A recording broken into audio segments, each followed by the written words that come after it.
하나님의 말씀 보시겠습니다. 하나님의 말씀은 욥기 2장 11절부터 13절 말씀입니다. 다 같이 한 목소리로 하나님의 말씀을 선포하시겠습니다. 때에 욥의 친구 세 사람이 그에게 이 모든 재앙이 임하였다 함을 듣고 각각 자기 처소에서부터 이르렀으니 곧 대만 사람 엘리바스와 수아 사람 빌닷과 나아마 사람 소발이라. 그들이 욥을 조문하고 위로하려 하여 상략하고 오더니 눈을 들어 멀리 보매 그가 욥인 줄 알기 어렵게 되었으므로 그들이 일제히 소리질러 울며 각각 자기의 겉옷을 찢고 하늘을 향하여 티끌을 날려 자기 머리에 뿌리고 7일 7야를 그와 함께 땅에 앉았으나 욥의 공고함이 심함을 보는 고로 그에게 한 말도 하는 자가 없었더라. 아멘. 우리가 계속 이 내적 치유의 과정을 살펴보고 있는데 그 중에 첫 번째는 존재의 발견입니다. 곧 참 나를 발견해야 합니다. 그리고 두 번째는 존재의 갈등입니다. 그런데 이 존재의 갈등은 먼저 나와의 갈등이 있고 그 다음에 다른 사람과의 갈등이 있습니다. 그리고 우리는 이 갈등을 좀 다른 의미로 폭풍이라고 표현을 하기도 했습니다. 이것이 인생 가운데 몰아닥치는 폭풍인 것입니다. 그런데 참 나와의 갈등은 그래도 좀 견딜만 해요. 하지만 다른 사람과의 갈등은 정말 힘듭니다. 하지만 이것이 주님이 나의 자아를 깨트리시는 방법입니다. 그래서 내가 나를 스스로 깨트릴 수 없습니다. 주님은 오직 다른 사람들과 환경을 통해서 우리의 옛사람, 이 괴물 같은 자아를 깨트려 버리십니다. 왜냐하면 내가 나라는 참 존재를 발견하려면 내 안에 들어있는 이 모든 something, 알파가 다 없어져야 하고 그 다음에 나의 자아가 처리함을 받아야 합니다. 곧 이 자아가 나의 참 자기 노릇을 해왔기 때문에. 그래서 내 안에는 참 나가 있습니다. 그것을 참 자기라고 하는데 이것이 하나님께서 나를 만드신 존재의 원형이에요. 그런데 그 존재의 원형이 인생을 살아가는 것이 아니라 오늘날 이 괴물 같은 자아가 나의 참 주인인 양 행세를 하고 나를 대신해서 살아가고 있습니다. 그래서 우리가 내적 치유를 받는다 혹은 전인격적인 문제 해결을 받는다고 할 때는 내 안에 들어있는 이 모든 소유, 곧 나라는 존재에 속하지 아니한 모든 something, 또 알파를 주님이 다 가져가셔야 하고, 그리고 두 번째 작업은 주님이 나의 자아를 처리해 주셔야 합니다. 그래서 주님이 이제 이 자아를 다루기 원하시는데 주님이 이 자아를 깨트리시는 방법은 사람과 환경밖에 없어요. 그런데 그러면 우리 주위에 어떤 사람들이 있는가 좀 대강 살펴보십시다. 먼저는 나의 가정이 있습니다. 교회가 있고 직장이 있고 학교가 있고 친구가 있고 뭐 이렇겠죠? 그런데 주님께서는 항상 나의 가장 가까이 있는 사람들을 사용해서 나의 자아를 건드리십니다. 그래서 이 가까이 있는 사람들을 우리가 소위 왼수들이라고 하는 거예요. 화상, 왕재수. 이 재수 없고 밥맛 떨어지는 인간들이 내 주위에 수없이 많습니다. 그런데 그런 사람들은 그냥 보기만 해도 속이 뒤집혀요. 그리고 그러한 사람들이 바로 우리 가정 안에 다 들어있습니다. 그런데 정말 피할 길이 없어요. 어디 도망갈 수도 없어. 왜냐하면 가정에만 그런 것이 아니라 이 왼수 화상 왕제수들이 또 교회 안에다 들어있네. 그래서 교회는 다름이 아닌 모든 인격 장애자들의 집합 장소예요. 아이고 웬걸, 이 별의별 인간들이 거기 다 모여 있습니다. 뭐 예수를 믿는다고요? 그거 다 거짓말이에요. 제가 목회 30년 하면서 제일 많이 들었던 말이 삐쳤다, 시험 들었다, 서운하다. 이것이 교회의 참 실상이에요. 뭐 그렇게 삐칠 게 많은지. 한번 돌아서기만 하면 삐쳤대. 뭐 그렇게 시험 들을 게 많으세요? 시험 안 들이시면 될 거 아니에요. 그런데도 시험이 든대. 그리고 서운하다고 하고. 그래서 이것이 주님이 우리를 집어넣으신 용광로예요. 이 용광로 안에 온갖 모든 인격 장애자들을 다 집어넣어갖고 그냥 여기서 부수고 빠쓰고 깨트려갖고 가루를 만들어내는 장소예요. 그런데 나 같은 독종을 위해서는 더 독한 독종을 붙여주십니다. 그래서 나는 지금 사람들을 통해 어려운 환경을 겪고 있다고 하면, 그리고 내가 붙여주신 이 왼수 화상 왕제수들이 독종이라고 하면 나는 더 독종이라는 거 아시면 돼요. 왜냐하면 주님이 정확하게 나의 존재, 자아를 아시고 거기에 꼭 걸맞는 사람들을 붙여주십니다. 이거 영락 없어요. 그래서 여러분, 어떤 경우에는 착한 사람에게 독종들이 걸릴 수 있습니다. 그러면 그 착한 사람도 내면의 세계에는 착한 사람이 아니었다는 뜻이에요. 그래서 이러한 용광로에 들어가고 우리가 하는 말이, 야, 나 너만 없으면 천사야. I'm an angel without you. 너가 문제야. 나 너만 없으면 착한 사람이야. 너가 나 이렇게 속 뒤집어 놨어. 너만 없으면 난 행복해. 너만 없으면 난 화낼 일도 없고 싸울 것도 없어. 그런데 주님이 어떻게 이렇게 쪽집게를 찝듯이 나를 건드리는 사람을 이 용광로 안에 집어넣어 주셨습니다. 그래서 이 안에서 우리가 달달 볶이는 거예요. 이거 정말 힘들어요. 견딜 수가 없어요. 도망가고 싶죠? 그런데 도망가면 자아가 처리받지 못합니다. 그래서 사람들이 계속 교회를 왔다 갔다 하는 거예요. 이 교회에 가서 좀 깨질만 하면 거기 싹 떠나가 버립니다. 그리고 딴 교회에 가서 또 좀 있다가, 뭐 거기는 낫습니까? 다 인간들이 모인 집단인데 뭐 별 수 없어요. 그래서 교회를 많이 옮겨 다니는 사람들은 자아가 강한 사람들입니다. 그리고 항상 자기의 문제를 다른 사람을 통해서 탓하는 사람들이에요. 아이고 그 교회 갔더니 뭐 목사님이 어떻고 교인이 어떻고. 아니에요. 세상의 모든 문제는 나의 문제밖에 없습니다. 나의 문제가 해결이 되면 내 옆에 있는 사람들이 마귀가 아니라 그들이 하나님께서 나를 깨트리기 위하여 보내주신 천사라는 사실을 알게 될 것입니다. 왜냐하면 이 방법밖에는 주님께서 우리 자아를 다루실 수 있는 방법이 없습니다. 그런데 어쨌든 힘들어요. 그래서 내게 가까이 있는 뭐 가정, 교회, 직장, 친구, 학교, 이 모든 상황을 다 바꿨다 할지라도 또 다른 상황이 닥치면 그 안에서 또 왼수, 화상, 왕제수들이 나오는 거예요. 그래서 우리는 세상 어느 곳도 피해서 도망갈 곳이 없습니다. You're stuck. 이제 주님의 뜻은 우리가 그 가운데 들어가서 깨지고 부서지고 녹아지는 것입니다. 그런데 이같이 사람들이 우리 주위에 몰려와 갖고 우리 속을 확 뒤집어 놓습니다. 그리고 속을 박박 긁고 송곳으로 후비고 가슴에 비수를 꼽습니다.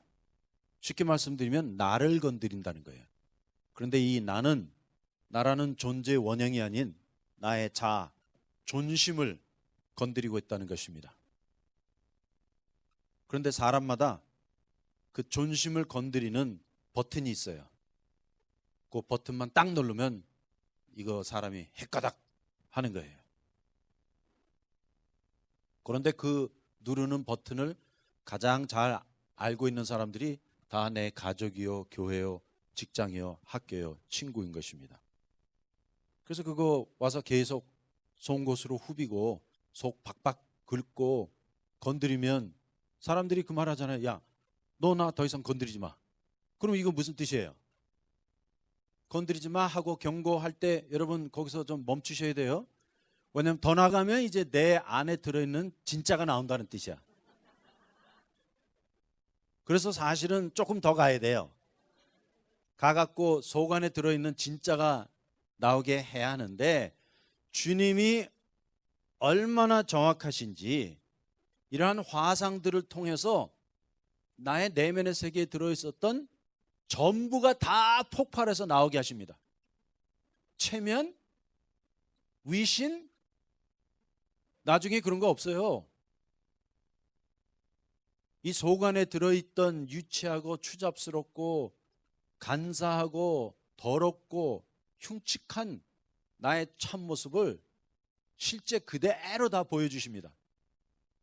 그래서 주님이 계속 우리로 창피당하게 하시고 쪽팔리게 하시고 그냥 정말 별 볼 일 없게 하시는 거예요. 그리고 사람들은 그 작업을 하고, 그래서 결국에는 이렇게 사람들과 환경을 통해서 나의 참모습이 액면 그대로 다 드러나야 합니다. 그런데 주님이 너무나 정확하게 알고 계세요. 그래서 여기도 쑤셔보고 저기도 쑤셔보고 여기도 찔러보고 저기도 찔러보고 하면 결국은 이 사람 터져요. 뭐 착하다? 순하다? 세상에 그런 사람 없어요. 그래서 빨리빨리 우리 존재가 드러나는 것이 좋습니다. 여러분 제발 척하지 마세요. 이거 빨리빨리 주님이 짓밟으셔야 하고 그냥 완전히 박살을 내갖고 우리가 주님 앞에 꼬꾸라져야 합니다. 그런데 욥이 그것을 깨닫지 못했던 것입니다. 욥은 스스로 생각하기를, 또 다른 사람들이 그를 칭하기를 그는 순전하고 정직하고 경건하고 의로웠다. 그러니까 그 평판을 듣고 자기 도취에 빠져버렸던 거예요. 그런데 주님이 이제 이 욥의 세 친구들을 보내주셔갖고 욥을 완전히 묵사발내게 하실 것입니다. 그래서 여기 욥기 2장에 보니까 욥의 친구 세 사람이 나오죠. 곧 엘리바스와 빌닷과, 이건 소발도 아니야, 개발이 온 거예요. 그냥 개발 같은 소발이 와갖고 욥을 얼마나 괴롭혔습니까? 그래서 사실 이들은 욥을 위로해 주려고 왔지만 결국은 상처만 주고 갑니다. 그래서 이런 경우에는 차라리 안 오는 게 나아요. 특별히 욥기 16장 1절에 가서 보니까 욥이 너희는 다 나를 번뇌케 하는 안위자로구나. 여기 영어 성경에 보니까 You're all miserable comforters. You didn't come here to comfort me. You came here to torture me. 너희 나 위로해 주러 온 거 아니야. 나 지금 고문하러 왔어.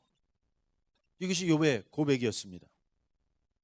그래서 세상에는 아무도 우리 위로해 줄 사람 없습니다. 기대하지 마세요. 우리의 진정한 위로자는 주님 한 분밖에 없습니다. 나머지 이 세상 사람들은 다 자기 만족을 위해서 오는 거예요. 그래서 뭐 무슨 일 당했다고 하면 사람들이 우르르 몰려오잖아요. 전화질도 하고.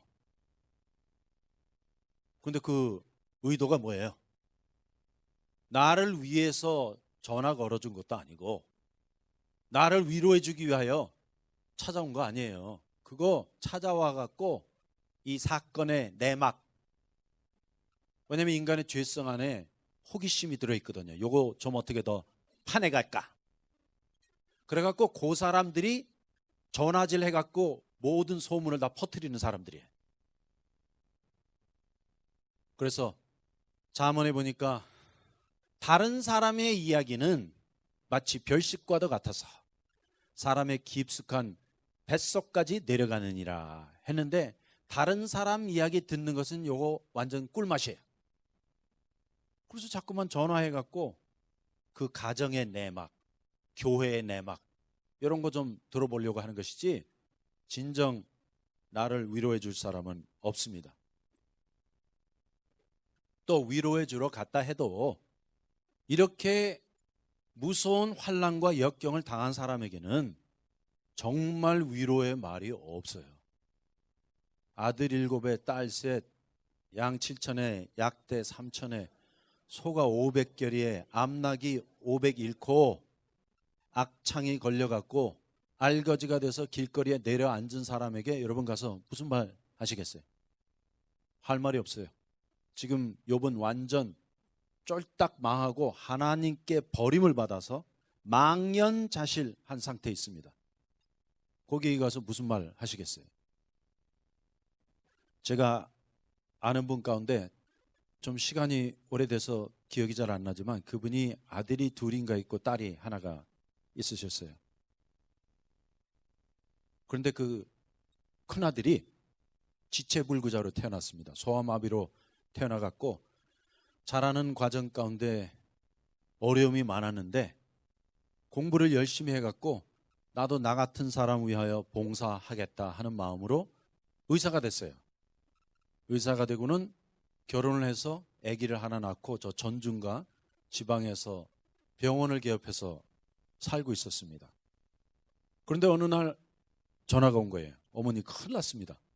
큰아드님이 자동차 사고가 났는데 빨리 한국으로 들어오셔야겠습니다 해서 급하게 비행기를 타고 들어왔는데 그날 아들이 죽었어요. 그리고 제가 기억은 자세히 안 나지만 아마 부인과 딸도 누가 죽었던 것 같아요. 그래서 이제 장례식 날이 와서 망연자실하게 이렇게 앉아 있는데 사람들이 와서 뭐 위로의 말을 건넬 거 아니에요. 그런데 어떤 사람이 와서 하는 말이, 어머니 둘째 아들이 있으시잖아요. 그 말을 하고 가더래요. 그런데 이분이 정말로 그 자리에서 일어나서 그 사람의 멱살을 붙잡고 뒤흔들고 싶었대요. 이 정신 나간 무식한 인간아, 둘째 아들이 있으면 그 첫째 아들을 어떻게 바꿀 수 있습니까? 그게 가능합니까? 그 첫째 아들은 온 우주에 단 하나밖에 없는 유일한 하나님의 창조물이었습니다. 내가 어떻게 키웠는데,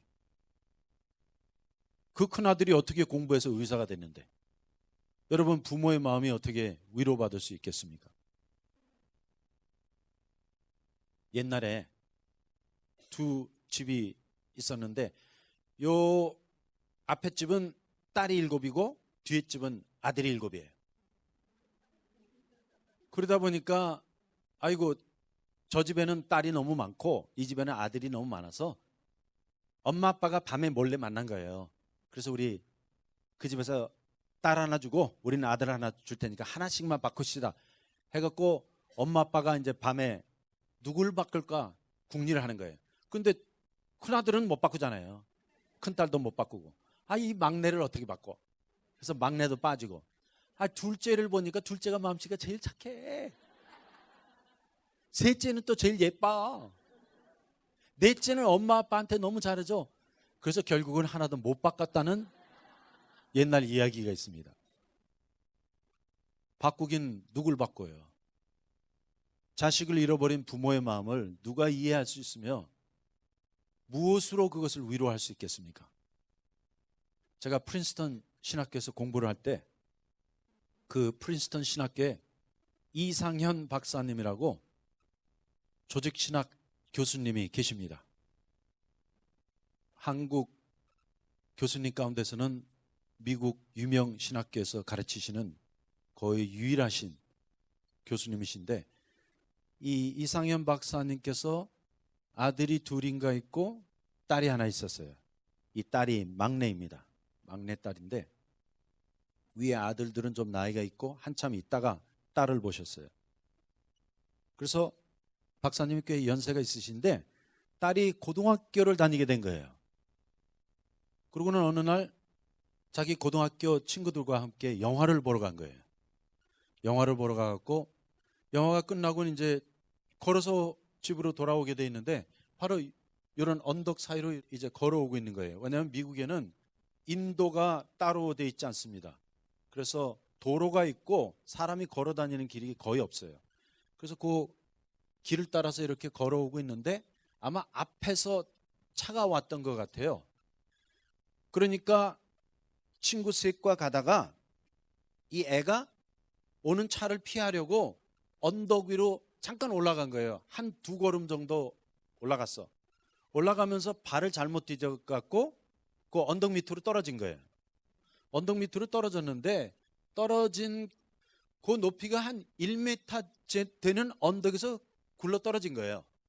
굴러 떨어졌는데 그 언덕으로 굴러 떨어지면서 그쪽 오른편에 물이 흐르는 또랑이 있었는데 그 또랑에 돌멩이가 하나 있었던 것 같아.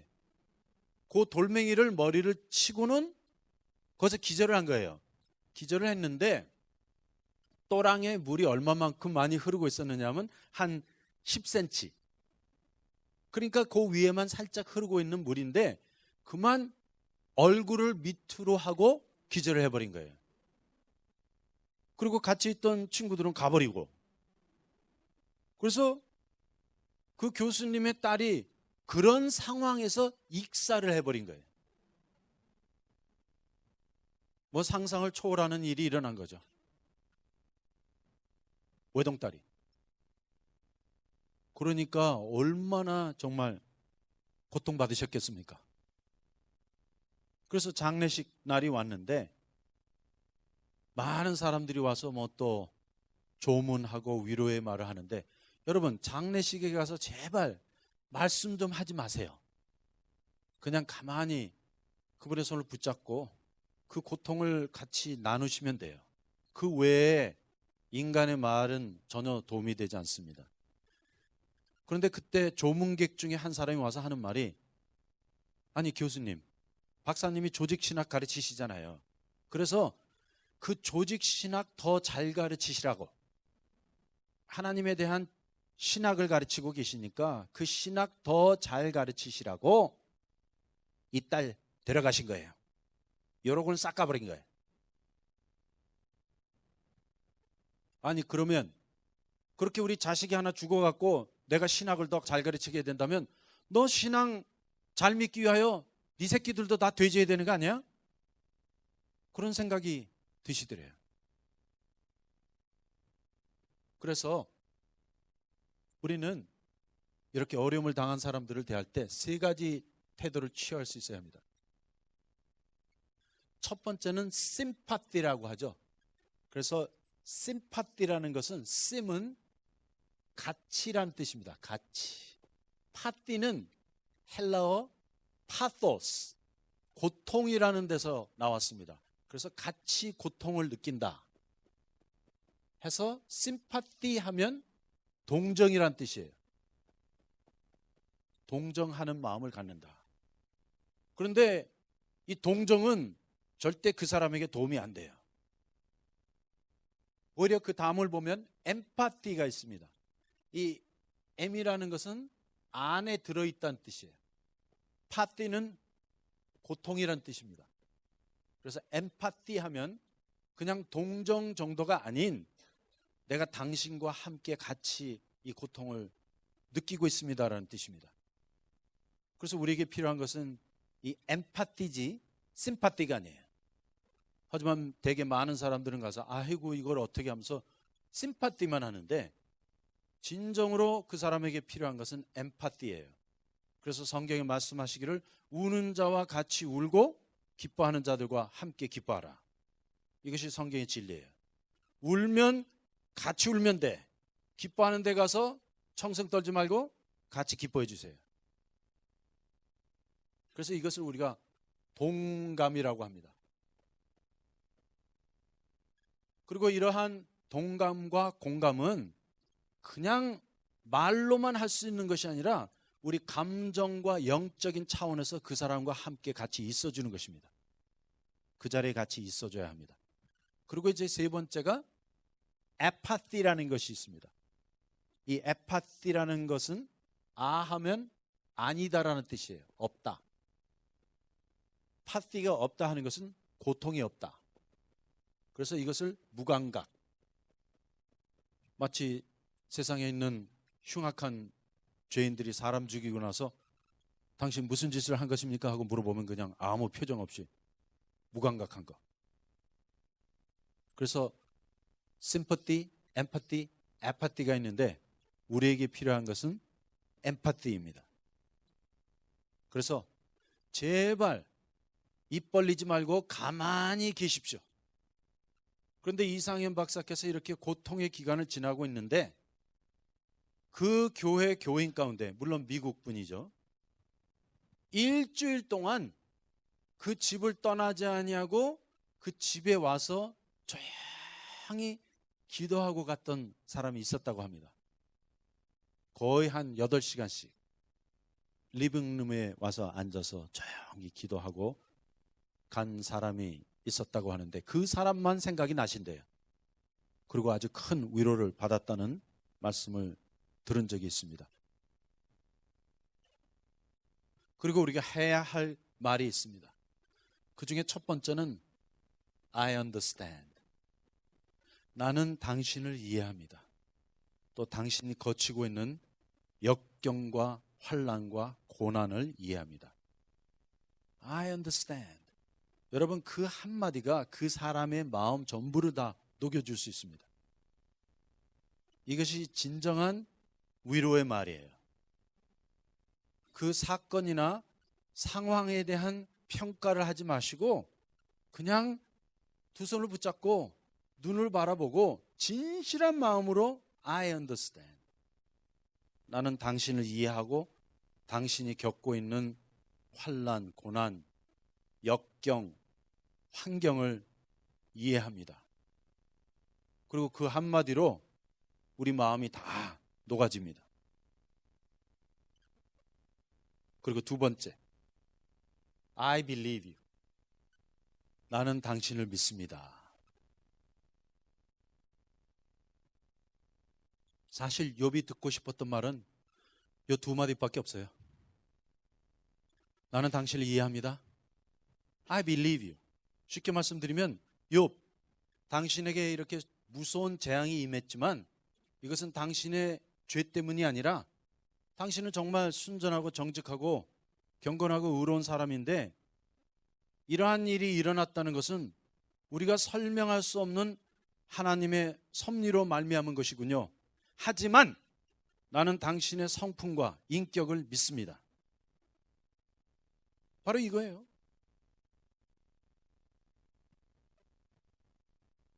저도 개인적으로 아주 어려운 기간을 지나는 동안 뭐 별의별 일들이 다 일어났어요. 하여튼 상상을 초월하는 일들이 일어났는데 그때 아무도 나에게 위로의 말을 해줄 수 있는 사람이 없었습니다. 하지만 딱 두 마디. I understand and I believe you. 나는 당신을 믿습니다 하는데 그때 상황에서는 1,000만금을 가져다 주는 것보다 더 위로가 됐어요. 그 한마디가. 왜냐하면 그 상황에서는 아무도 안 믿어요. 온갖 모함과 거짓말과 인신공격과 누명과 편견과 선입관과 오늘날은 또 악플이라는 거 있잖아요. 악플과 찌라시와 이 모든 거로 그 사람을 죽이려고 하는데 어느 누구든지 와서 I believe you. 나는 당신을 믿습니다. 왜냐하면 당신의 성품과 인격을 알기 때문에 당신의 영성을 알기 때문에 하고 한마디를 해주면 온 천하를 얻은 것 같은 힘이 되는 것을 체험한 적이 있습니다. 그런데 그 외의 말들은 아무 도움이 안 돼요. 저도 개인적으로 그렇게 어려운 환경을 거칠 때 말을 할 수가 없잖아요. 말을 하면 변명이 되고 자기를 변호할 수가 없잖아요. 이것이 지금 욥이 당한 상황이에요. 욥 계속 자기 스스로 변명하고 있지만 말을 많이 하면 할수록 자기가 더 깊게 구렁텅이에 빠져들게 되는 것입니다. 그런데 미국에서 김용희 선교사님을 만나는데 김용희 선교사님이 아무 말씀도 안 하시고 제 손을 꽉 잡아주시는 거예요. 그래서 제가 그냥 너무나 위로가 돼갖고 그 선교사님 품 안에 안겨서 한 30분 동안을 울은 적이 있어요. 그런데 그렇게 위로를 받고 나니까 여러분, 세상의 모든 사람들이 다 배신을 하고 거짓말을 하고 모함을 한다 해도 너무나 마음이 든든하고 힘이 되는 것을 체험했습니다. 그러고 나니까 주님이 그런 말씀 하시는 거예요. 너 무엇을 두려워하니? 그리고 세 번째, I will be with you. 내가 당신 옆에 함께 서주겠습니다. I will stand by you. 여러분, 이것보다 더 위대한 위로가 없어요. I will be with you no matter what. 무슨 일이 일어나도 나는 당신과 함께 해주겠습니다. 그래서 이것이 하나님께서 모세와 여호수아에게 주신 위로의 말씀이에요. 강하고 담대하라. 내가 너와 함께 하리라. 내가 너를 결단코 버리지 아니하고 결단코 떠나지 아니하리라. Never will I leave you, never will I forsake you. 이거 한마디면 다예요. 나는 당신과 함께 있겠습니다. 나는 무슨 일이 있어도 당신 편에 서겠습니다. 이것이 우리가 소위 말하는 의리와 신의라는 단어예요. 그런데 많은 분들이 이렇게 착각하고 있습니다. 이 의리는 세상적인 거다. 아니에요. 의리는 성경에서 나온 거예요. 그 의리가 신이에요. 믿어준다는 것입니다. 그런데 그것이 지금 오늘날 교회 안에서 완전히 깨져버렸어요. 그래서 아무도 믿을 사람이 없게 돼버린 거예요. 영어로 하면 로열티입니다. 그런데 교회 안에 이 로열티가 사라져버렸어요. 그래서 이 세 가지가 우리가 다른 사람에게 줄 수 있는 최대 위로예요. I understand you, I believe you, and I will be with you. 나는 당신을 이해합니다. 나는 당신을 믿습니다. 내가 당신과 함께 같이 있겠습니다. 요 세 마디만 하세요. 그리고 그 사건과 환경에 대해서 아무 말도 하실 필요가 없어요. 왜냐하면 그 모든 사건과 환경은 절대적인 주님의 주권과 섭리 아래에 있기 때문에 우리는 아무것도 몰라요. 거기에 대하여 함부로 판단하거나 정죄할 수 없고, 다만 당신이 하나님의 사람이기 때문에, 당신이 하나님의 자녀이기 때문에, 몸된 주님의 교회의 한 지체이기 때문에 나는 당신을 이해하고 또 당신에게 닥친 모든 상황과 환경도 이해하고 당신의 인격과 성품을 믿기에 당신의 존재를 믿어드리고 또 당신과 함께하고 당신 곁에 있어주겠습니다. 이것이 진정한 위로인 것입니다. 그런데 욥의 친구들은 욥을 이해하고 믿어주고 같이 있어주지 못하고 끝까지 집요하게 추궁하고 판단하고 정죄하고 결국에 가서는 욥을 인신공격했습니다. 그래서 이것이 인간의 본질이에요. 사람은 이렇게 될 수밖에 없어요. 그래서 욥은 세 가지를 말씀하고 있는데, 하나는 소유의 한계요, 두 번째는 관계의 한계요, 세 번째는 인간의 한계입니다. 이것이 결국은 인간의 한계인 것입니다. 그런데 욥마저도 이제 이해 질세라 끝까지 자기의 순정과 결백을 빡빡 우기면서 악을 썼습니다. 왜냐하면 이제 욥에게 남은 것은 존심 하나밖에 없어요. 그리고 어제 우리가 살펴봤듯이 이 존심이 자아의 핵심입니다. 그리고 자아의 핵심을 더 따라가면 이것은 나에 대한 평판, 명예를 지키려고 하는 인간의 욕구예요. 그래서 내가 다 망하고 완전 밑바닥을 쳐도 내 평판과 위신과 명예만은 지키고 싶은 거예요. 그것이 인간의 마지막 존심입니다. 그리고 모든 걸 다 잃어버리고 나면 오히려 마지막으로 남은 것은 저 존심밖에 없기 때문에 그 존심을 끝끝내 지키려고 하는 인간의 욕구가 더 강할 수 있습니다. 그래서 없는 사람들이 더 많은 자존심을 갖고 있을 수 있는 것입니다. 아무것도 아닌 사람들이 자만할 수 있는 것이 바로 이러한 이치 때문인 것입니다. 제가 한국 텔레비를 잘 안 보는데 한 번은 PD수첩이라는 프로그램을 보게 되었습니다.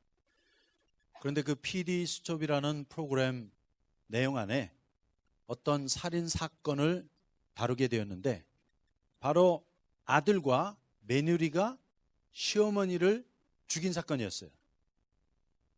그 안에 무슨 돈이 좀 결부가 돼 갖고 아들이 엄마를 죽인 거예요. 그래서 아들이 붙잡혀 갖고 아들은 깜빵에 가고 며느리는 이제 조사를 받고 있는 그런 상태에 있었는데 이 며느리가 하는 말이 나는 이 일에 전혀 가담한 적이 없다. 나는 알지도 못하고 또 죄진 게 없다. 이렇게 자기의 결백을 주장했습니다. 그리고 아들은 깜빵에 가서 이제 신문을 받고 있는데 아들도 똑같은 말을 하는 거예요. 우리 집사람은 이거 모른다. 여기 결부된 일이 없다. 해서 이렇게 일이 진행돼 가고 있는데 어느 날 그 며느리가 자살을 했어요. 자살을 하고 유서를 썼습니다. 유서에 뭐라고 썼느냐면 나는 너무나 억울해요. 나는 정말 여기 가담한 적도 없고 아무것도 몰라요. 그런데 경찰이 자꾸만 나를 괴롭히고 있습니다. 그러므로 나는 나의 결백을 주장하기 위하여 스스로 목숨을 끊습니다. 하고는 죽어버렸어요. 그러면 사건이 일단락 난 거 아닙니까? 그런데 그 후에 문제가 터진 거예요. 경찰이 계속 조사를 하다 보니까 CCTV가 나온 거예요. 그런데 그 CCTV의 내용 안에 이 며느리가 아들과 함께 가담을 해서 어머니를 죽였어요. 그리고 그 죽은 시체를 갖다가 묻어버리는데도 같이 이 며느리가 동참을 했어. 그러면 한번 이 며느리의 정신 상태를 분석해 보십시다. 여러분, 왜 이 며느리가 그렇게 유서를 쓰고 죽었을까요? 죄책감이 아니에요. 뭐예요? 자기 명예와 평판과 위신, 이 존심 하나를 지키기 위해서 죽은 거예요. 왜냐하면 이렇게 나의 결백을 주장하고 죽으면 사건이 일단락 나고 자기의 이름은 그냥 결백한 사람으로 드러나기를 원했던 거예요. 그리고 그 후에 이 사건의 전말이 다 드러나리라고는 상상을 못하고 그냥 자살을 해버린 거예요. 그래서 제가 그 사건을 보면서 야, 인간의 존심이라는 것이 이렇게 무섭구나. 왜냐하면 그 며느리가 죽기 전에 두 가지 선택으로 죽을 수 있잖아요. 하나는 내가 너무나 고통스럽다. 나 정말로 우리 어머니 죽이는데 가담했고 나는 죽을 수밖에 없는 죄인입니다. 하고 자살할 수도 있고, 또 다른 하나는 이거 다 드러날 일인 줄도 모르고 자기의 존심과 거짓 결백을 주장함으로 자기의 위신과 평판과 명예를 지키고 싶었던 거예요. 그래서 이것이 인간의 자아예요. 그리고 인간의 자아가 이렇게 무섭습니다. 이거 정말 끔찍해요. 그래서 주님이 내게 속한 모든 것 다 가져가시고 이제 나의 자아를 무너뜨리기 원하십니다. 그런데 이렇게 우리 자아를 무너뜨리는 작업이 이거 보통 힘든 게 아니에요. 나의 삶의 주위에 온갖 화상, 왼수, 왕재수들을 다 붙여놓고 나를 달달 볶고 뒤집어 엎고 깔아 뭉개고 빠 부셔도 안 죽는 게 인간의 자아예요. 이만큼 인간의 자아가 흉측스럽고 무섭고 독합니다. 하지만 주님, 그거 결국은 십자가에 못 박아 죽이십니다. 그래서 계속 그 내용을 다음 시간에 보기로 하겠습니다.